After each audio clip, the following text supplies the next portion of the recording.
இறங்கி அடித்த அண்ணாமலை பேட்ச்மேன் வேற லெவலில் சுத்தி அடிக்க போகும் அதிரடி படை.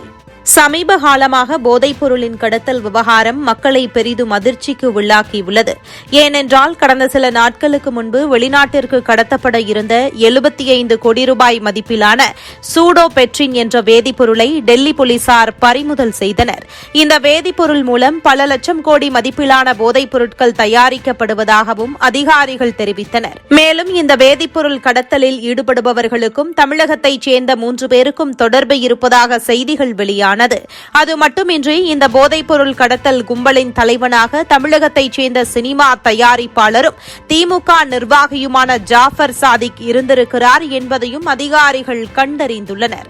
ஆனால் போதைப் பொருள் கடத்தலில் ஒரு கும்பல் டெல்லியில் மாட்டிக்கொண்டது என்ற விவரத்தை தெரிந்த அடுத்த நிமிஷத்திலிருந்து ஜாஃபர் சாதிக் தலைமறைவாகிவிட்டார். இவர் மட்டுமின்றி இவருடைய சகோதரர் சலீம் மற்றும் இன்னும் சில நண்பர்களும் குடும்பத்தினர் அனைவரும் தற்போது தலைமறைவாகவே உள்ளனர். அதனால் ஜாஃபர் சாதிக்கை பிடிக்க வேண்டிய நடவடிக்கைகளை டெல்லி போலீஸ் மேற்கொண்டது.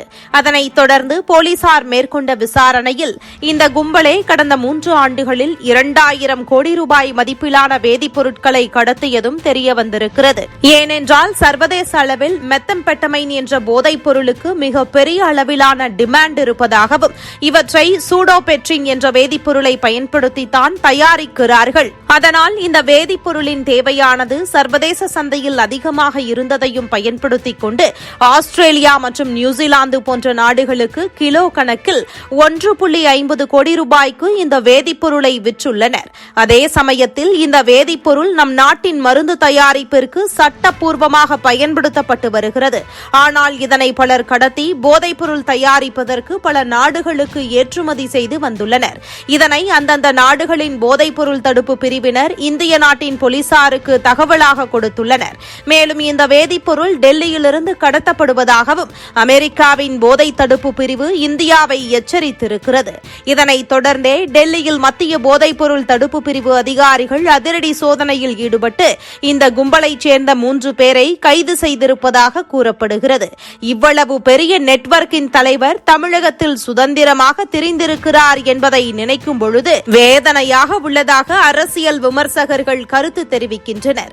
அது மட்டுமின்றி தமிழக பாஜக மாநில தலைவர் அண்ணாமலை போதை கடத்தலின் முக்கிய மூளையாக திமுகவிற்கு மேற்கு மாவட்ட அயலக அணி துணை அமைப்பாளரான ஜாஃபர் சாதிக் என்பவர் தமிழக முதல்வர் மு.க. ஸ்டாலினுடனும் அமைச்சர் உதயநிதியுடனும் அதிக நெருக்கம் கொண்டவர். மேலும் தமிழக திரையுலகின் தயாரிப்பாளராக இருந்து டிஜிபி கையில் விருதையும் பெற்று சுதந்திரமாக இருந்தவர்.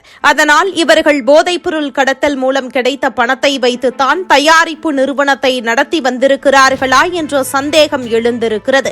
ஒரு பக்கம் திமுக ஆட்சிக்கு வந்த பிறகு கஞ்சா புழக்கம் அதிகரிப்பதும், இன்னொரு பக்கம் போதைப் பொருள் கடத்தலின் முக்கிய மூளையாக இருக்கக்கூடிய ஒருவர் திமுகவிலும் மற்றொருவர் விடுதலை சிறுத்தைகள் கட்சியிலும் இருந்தது அதிர்ச்சியை ஏற்படுத்தியிருக்கிறது என்று பத்திரிகையாளர்கள் மத்தியில் தெரிவித்தார். இந்த நிலையில் கடத்தப்பட்ட போதைப் பொருள் குறித்த திடுக்கிடும் தகவலை சோழர் சங்கத்தமிழன் ஒரு பேட்டியில் கூறியிருக்கிறார். அதாவது ஜாஃபர் சாதிக் மற்றும் அவருடைய சகோதரர் சலீம் ஆகிய இருவரும் சேர்ந்து கடத்திய போதைப் பொருள் சாதாரண போதைப் பொருள் அல்ல, காம உணர்வை தூண்டக்கூடிய போதை மருந்து என்றும் இந்த கடத்தலை சாதாரணமாக செய்துவிட முடியாது, உலக அளவில் தொடர்பு கொண்டவர்களால் மட்டுமே செய்ய முடியும் என்று சோழர் சங்கத்தமிழன் கூறியுள்ளது தற்போது பெரும் பரபரப்பை ஏற்படுத்தியுள்ளது. மேலும் இந்த நெட்வொர்க்கை பிடித்து அம்பலப்படுத்தியவர் அண்ணாமலையுடன் IPS பயிற்சியில் இருந்தவர் என்றும் கூறப்படுகிறது. இருப்பினும் இதுகுறித்த தகவல்கள் அதிகாரப்பூர்வமாக கிடைக்கவில்லை என்பதும் குறிப்பிடத்தக்கது.